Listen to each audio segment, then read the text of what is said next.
Alhamdulillahi Rabbil Alamin Hamdan kathiran tayyiban mubarakan fih Kama yuhibbu Rabbuna wa yarda Ashhadu an la ilaha illallah wahdahu la sharika lah Lahul mulku wa lahul hamdu wa huwa ala kulli syai'in qadir Wa ashhadu anna Muhammadan abduhu wa rasuluhu la nabiyya ba'dah Alladhi la yantiku anil hawa In huwa illa wahyun yuha Allahumma salli wa sallim wa barik ala Sayyidina Muhammadin Kama dhakarahu dhakiruna al-akhyar Wa salli wa sallim wa barik ala Sayyidina Muhammadin Makhtalafa al-layl wal-nahar Wa salli wa sallim wa barik ala Sayyidina wa habibina wa maulana Muhammadin Wa ala al-muhajirin wal-ansar Ibadallah usikum wa nafsi bitaqwallah Ittaqullaha haqqa tuqatih Wa la tamutunna illa wa antum muslimun فاتقوا الله ما استطعتم ومن يتق الله يجعل له مخرجا ويرزقه من حيث لا يحتسب ومن يتق الله يجعل له من أمره يسرا ومن يتق الله يكفر عنه سيئاته ويعظم له أجرا قال الله تعالى في القرآن الكريم أعوذ بالله من الشيطان الرجيم يا أيها الذين آمنوا لا يحل لكم أن ترثوا النساء كرها ولا تعضلوهن لتذهبوا ببعض ما آتيتموهن إلا أن يأتين بفاحشة مبينة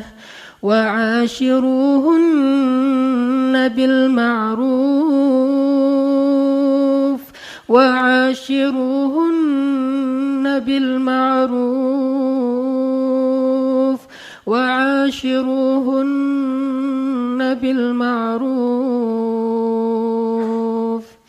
فإن كرهتموهن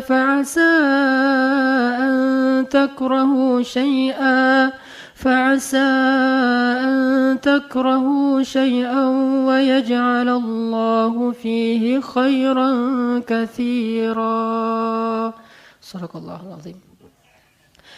Jamaah Jumat yang dirahmati Allah Subhanahu wa taala.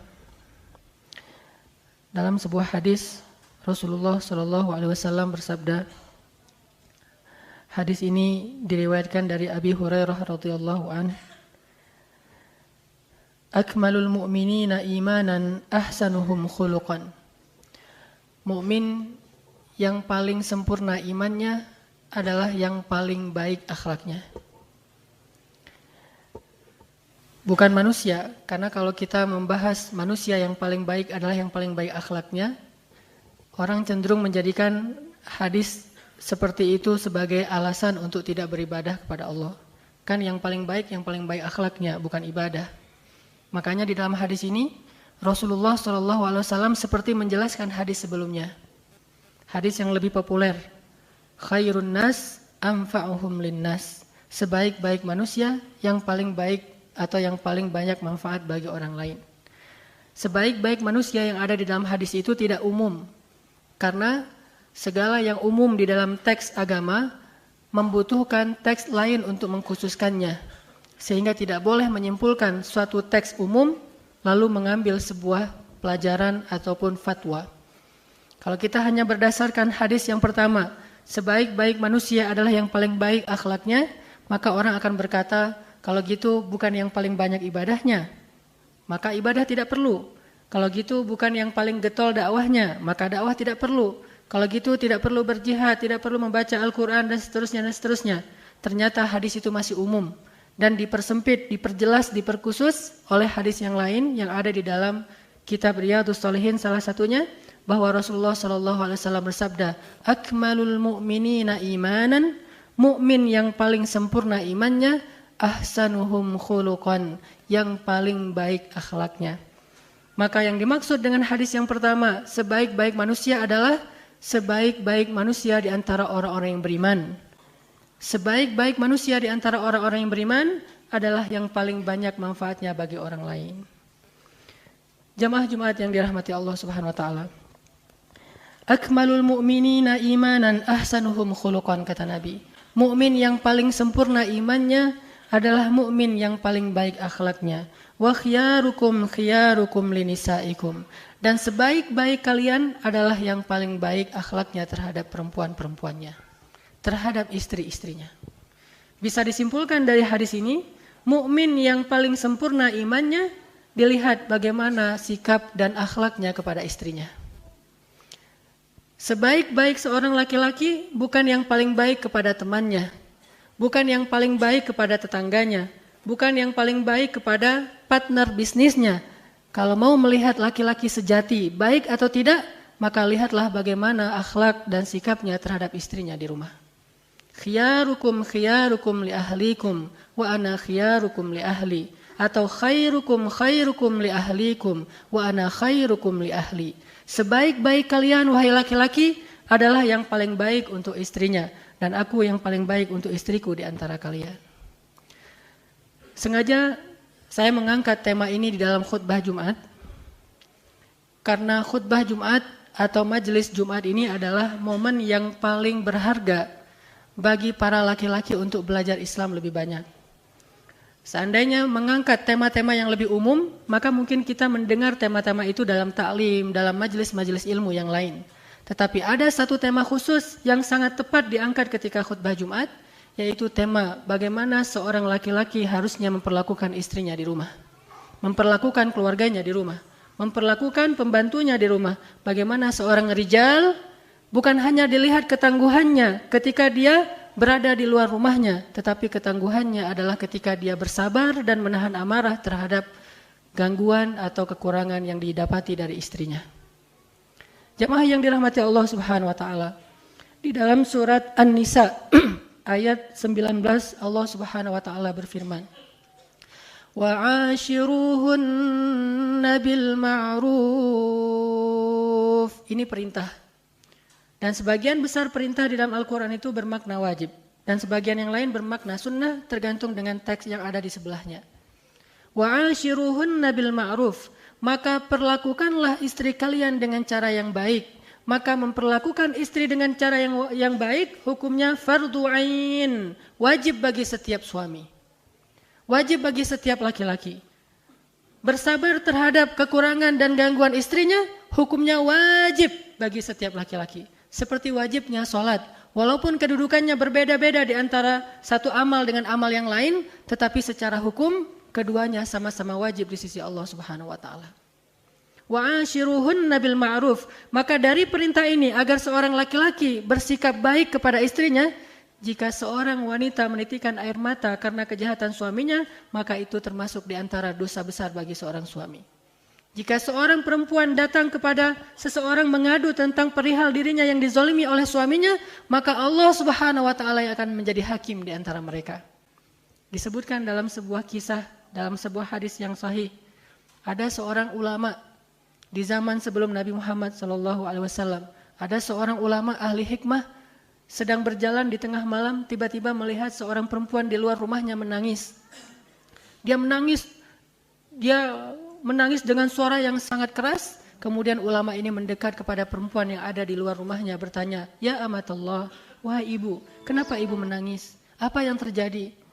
Lalu dia curhat kepada ulama ini mengatakan, "Saya adalah seorang perempuan yang lemah, perempuan yang tidak punya siapa-siapa, dan saya diusir oleh suami saya, dan saya kehilangan anak saya. Suami saya melarang saya untuk bertemu dengan dirinya dan anak-anak saya selama-lamanya. Kepada siapa saya mengadu, wahai Tuhan? Saya hanya sendiri dan tidak punya keluarga."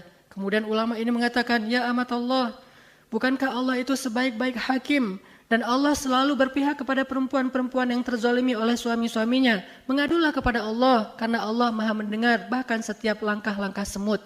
Kemudian perempuan ini berdoa kepada Allah Subhanahu wa taala, dan Allah Subhanahu wa taala memberikan pelajaran yang luar biasa kepada suami perempuan ini.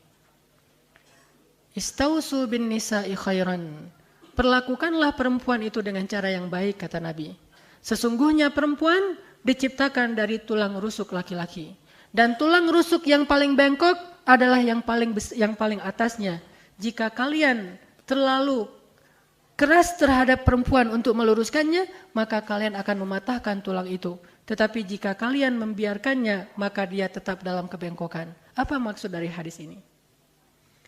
Maksudnya ketika seorang suami membimbing istrinya, suami menasihati istrinya, suami mungkin merasa lebih paham agama daripada istrinya, maka bersabarlah dalam urusan itu.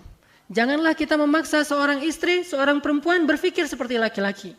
Karena bahasa para ulama, laki-laki punya 9 logika dan 1 perasaan. Sedangkan perempuan memiliki 9 perasaan dan 1 logika.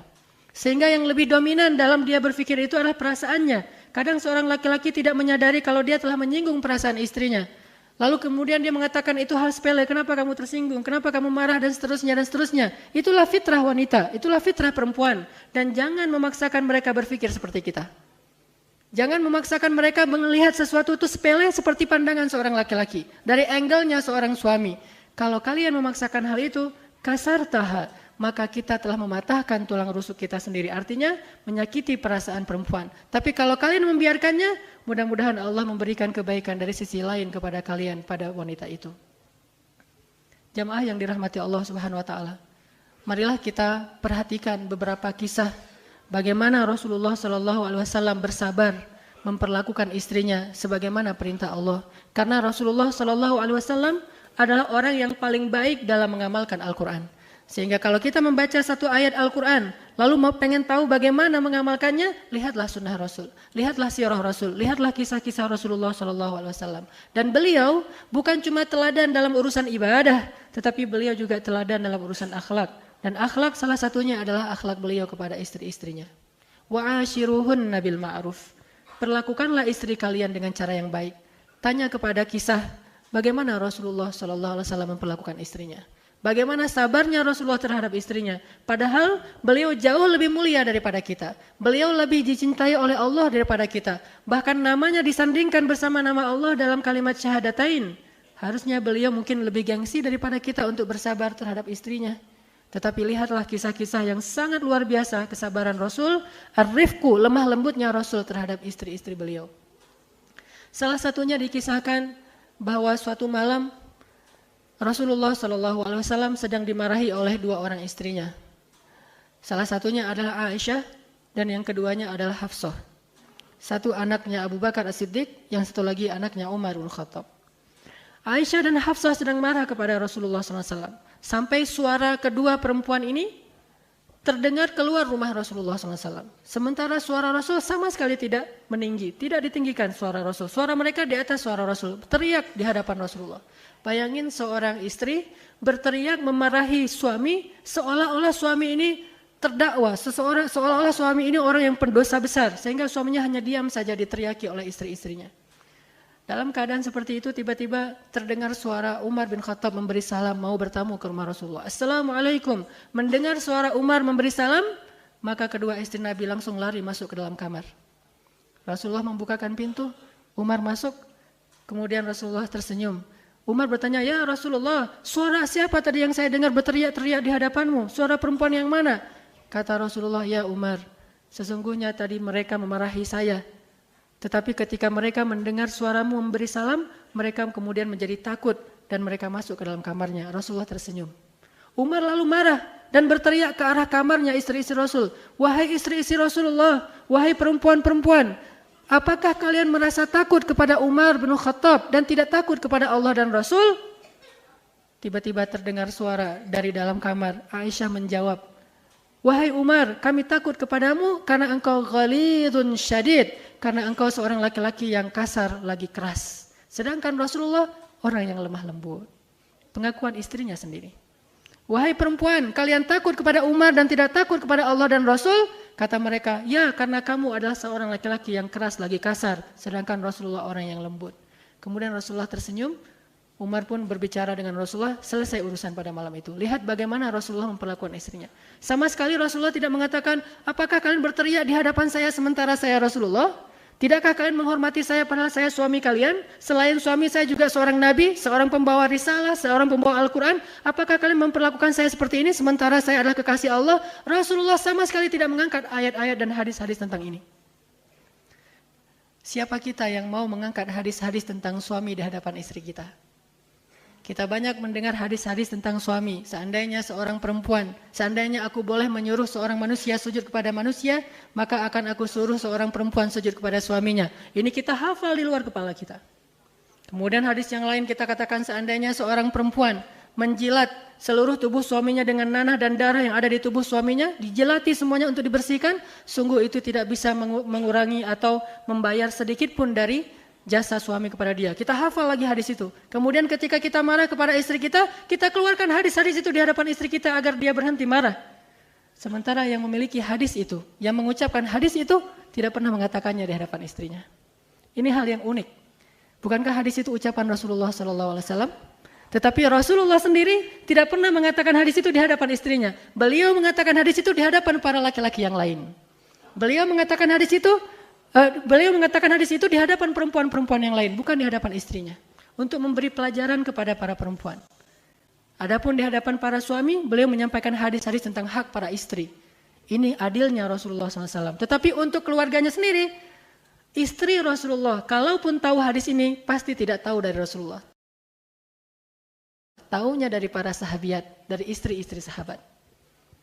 Lalu siapa kita yang mau memakai hadis Rasulullah SAW tentang hak suami di hadapan istri kita, padahal Rasul sendiri yang mengatakan hadis itu tidak mengatakannya di hadapan istrinya. Ini menunjukkan akhlak yang luar biasa. Demikian juga dengan istri-istri. Kadang mereka menghafal hadis-hadis tentang hak perempuan. Di antara yang saya sampaikan tadi, kemudian kisah-kisah Rasulullah, sehingga ketika mereka merasa tidak nyaman kepada suaminya, mereka membroadcast, mereka mengirim, mereka memforward hadis itu lewat media sosial kepada suaminya. Padahal Aisyah radhiyallahu anha sendiri tidak pernah menyampaikan hadis-hadis tersebut di hadapan Rasulullah SAW. Artinya hadisnya sahih, tetapi tempatnya yang keliru. Kadang kita menggunakan hadis yang sahih, hadis yang benar di tempat yang kurang tepat, sehingga hasilnya tidak seperti yang dirasakan oleh Rasulullah dan para sahabat. Adegan bagaimana Rasulullah sabar terhadap istrinya. Adegan yang lain yang mungkin jarang disebutkan di dalam kisah-kisah tentang keluarga Rasul, pernah suatu saat Aisyah lagi marahan kepada Rasulullah SAW. Karena Rasulullah nggak pernah marah kepada Aisyah, kecuali kalau Aisyah melanggar syariat. Tapi Aisyah marah kepada Rasulullah. Ada masalah yang tidak disebutkan kenapa. Sampai kemudian Aisyah saking marahnya mengatakan, saya akan adukan ini kepada ayah saya, yaitu Abu Bakar. Lalu kata Rasulullah, kalau begitu biar saya temani kamu ke rumah Abu Bakar. Ya sudah ditemani oleh Rasulullah ke rumah Abu Bakar. Sampai di rumah Abu Bakar, Aisyah langsung ingin bicara, ingin curhat kepada ayahnya bahwa dia merasa terzalimi segala macam tentang suaminya. Kemudian Rasulullah mengatakan, ya Aisyah, boleh saya ngomong lebih dulu? Bayangin seorang Rasulullah minta izin kepada istrinya untuk berbicara. Apakah kita merasa terhina jika kita meminta izin kepada istri kita untuk bicara lebih dulu ketika kita ribut dengan istri kita? Istri kita udah ngomel-ngomel, kemudian kita mengatakan, boleh saya ngomong lebih dulu? Boleh saya katakan versi saya? Boleh saya jelaskan lebih dulu? Minta izin, apakah itu terhina? Bukankah itu ikut sunnah Rasulullah SAW? Bukankah Rasulullah bersabda, tidaklah seseorang merendahkan hatinya di hadapan manusia, kecuali Allah akan meninggikan derajatnya? Tawadu, rendah hati, low profile di hadapan istri kita itu lebih layak daripada di hadapan orang lain. Maka Rasulullah mengatakan, ya Aisyah, boleh saya ngomong lebih dulu? Kata Aisyah, boleh, tapi jangan katakan kecuali kebenaran. Bayangin. Aisyah mengatakan kepada Rasulullah, seolah-olah Rasulullah akan berdusta. Bolehkah engkau bicara ya Rasulullah, tapi jangan katakan kecuali yang benar. Seolah-olah Rasulullah dicurigai akan berbohong. Mendengar ucapan seperti ini, Abu Bakar menjadi marah kepada Aisyah. Ya Aisyah, Allah sendiri yang mengatakan bahwa Muhammad itu adalah as-sadiqul masduq, orang yang jujur dan terpercaya, al-amin, orang yang la yantiqu 'anil hawa in huwa illa wahyun yuha, yang tidak berbicara dengan hawa nafsu, semuanya wahyu dari Allah. Bagaimana mungkin kamu curiga dan mengatakan jangan katakan kecuali kebenaran? Ya Aisyah, kamu berlebihan sekali sikapmu di hadapan Rasulullah. Kemudian Aisyah dipukul oleh Abu Bakar di pundaknya, pukulan yang tidak melukai. Karena dipukul oleh ayahnya, Aisyah kemudian berlari, kemudian Rasulullah melindungi Aisyah dan Aisyah bersembunyi di belakang Rasulullah. Kemudian Rasulullah mengatakan, ya Abu Bakar, kami tidak datang ke rumah ini agar engkau memarahi istri saya, apalagi memukuli istri saya. Kami datang ke rumah ini agar engkau membela istri saya. Kemudian Rasulullah melihat ke belakang ke arah Aisyah, ya Aisyah, lihatlah bagaimana aku membela engkau dari orang itu. Kemudian Aisyah tersenyum, mereka pulang, selesai urusannya. Begitulah Rasulullah SAW memperlakukan istrinya. Dalam keadaan istrinya kadang-kadang akhlaknya berlebihan kepada beliau. Wa ashiruhunna bil ma'ruf. Perlakukanlah mereka dengan cara yang baik. Dan itulah yang diperintahkan Allah di dalam Al-Quran. dan dicontohkan oleh Rasulullah SAW di dalam kisah dan sunnah. Barakallahu li wa lakum. اللهم صل على سيدنا محمد وعلى آله وصحبه أجمعين. Alhamdulillah, asyhadu an la ilaha illallah wa asyhadu anna Muhammadan abduhu wa rasuluh. Allahumma salli wa sallim wa barik ala sayyidina Muhammad wa ala alihi wa sahbihi ajma'in. Jamaah yang dirahmati Allah Subhanahu wa taala. Suatu ketika ada seorang sahabat bertanya kepada Rasulullah SAW, "Ya Rasulullah, berapa kali idealnya seorang suami bersabar atas istrinya dalam satu hari?" Berapa kali harusnya idealnya seorang suami yang baik akhlaknya bersabar dari kekurangan dan gangguan istrinya dalam satu hari? Berapa kata Rasul? 70 marrah, 70 kali per hari. Artinya kalau kita merasa tidak nyaman, diganggu, ada kekurangan pada istri kita yang membuat kita merasa marah, sakit hati, tidak nyaman, emosi, coba dalam sehari hitung, apakah sudah sampai 70 kali? Kalau belum sampai 70 kali, berarti kita belum layak untuk marah kepada mereka. Begitulah ukuran kesabaran seorang suami yang ideal, suami yang dicintai Allah yang diajarkan oleh Rasulullah SAW. Jika kita merasa marah kepada istri kita, tahan amarah kita dalam sehari 70 kali menahan amarah. Kalau sudah 70 kali, yang ke-71 baru kita boleh marah. Dan marahnya pun, kata Allah yang pertama, fa'idhuhun. Cara marah yang pertama adalah beri nasihat, bukan berteriak, bukan mencela, bukan memukul. Nomor 1, ketika kita udah marah banget, fa'idhuhun, beri nasihat. Yang namanya nasihat itu bukan memarahi, nasihat itu dengan bil mau'izatil hasanah, dengan cara yang baik. Udah dengan nasihat ternyata nggak mempan juga, maka wahjuruhunna 'anil madhaji. Pisah tempat tidur, bukan pisah rumah. Kita tidur di sofa, istri tetap tidur di kamar.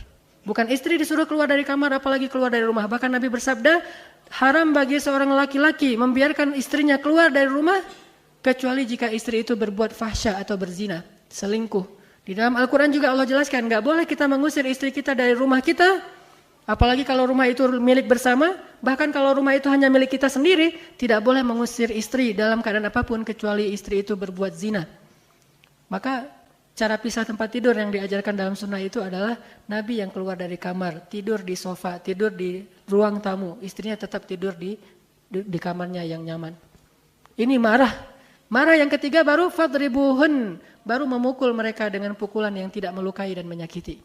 Tetapi belum pernah saya membaca ada kisah Rasulullah memukul istrinya atau para sahabat memukul istrinya, karena rata-rata di antara mereka memiliki kesabaran sampai ke tingkat fa'idhuhunna, itu sudah beres urusan di antara mereka. 70 kali kita harus bersabar atas gangguan istri kita. Dan Rasulullah SAW bersabda dalam hadis yang lain, tidaklah seorang laki-laki bersabar atas gangguan istrinya selama beberapa saat, kecuali Allah Subhanahu wa taala akan memberikan kepada dia anugerah yang pernah Allah berikan kepada Ayub alaihissalam. Kalau mau tahu, bacalah kisah Ayub yang sangat panjang, bagaimana ending dari kisah Ayub yang sabar terhadap istrinya yang meninggalkan beliau ketika beliau sedang sakit.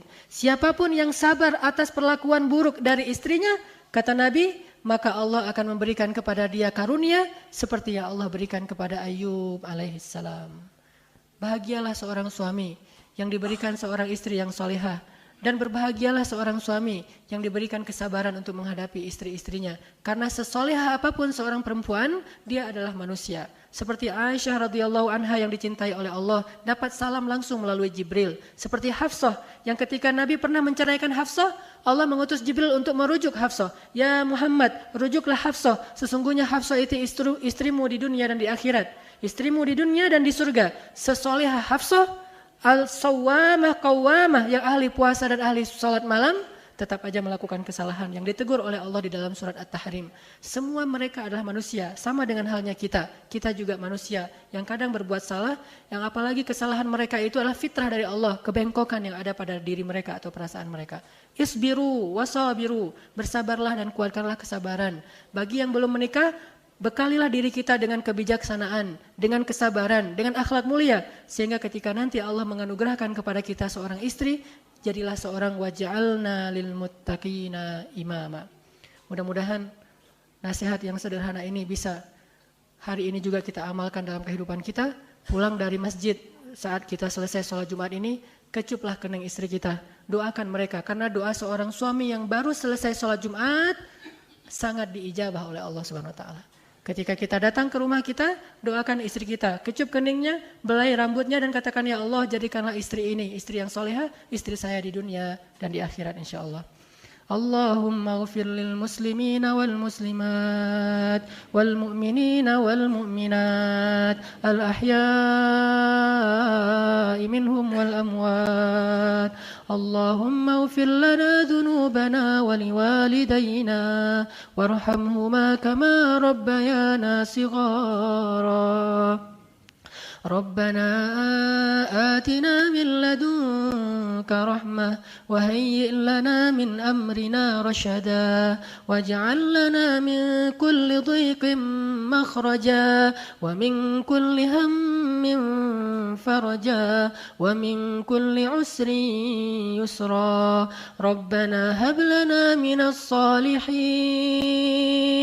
ربنا هب لنا من لدنك ذرية طيبة إنك سميع الدعاء ربنا اجعلنا مقيم الصلاة ومن ذرياتنا ربنا وتقبل دعاء ربنا هب لنا من أزواجنا وذرياتنا قرة أعين واجعلنا للمتقين إماما.